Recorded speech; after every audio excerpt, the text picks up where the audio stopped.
একটি দখলদার বাহিনী যখন এই বাংলাদেশে এসে দখলদারের রাজত্ব করতে চাইছে, তখন আমরা বসে থাকতে পারি না।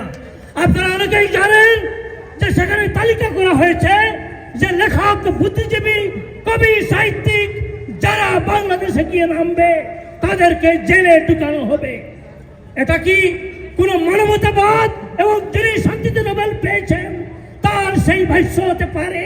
অবশ্যই পারে না।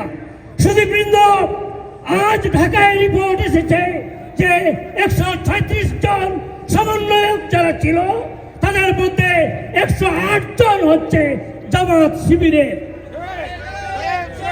তাহলে আমরা যারা তথাকথিত সেই কোটা আন্দোলনকে সমর্থন করিনি এবং এই নিউ ইয়র্কে আমরা যারা তথাকথিত কোটা আন্দোলনের পক্ষে ছিলাম না, আমরাই সঠিক ছিলাম।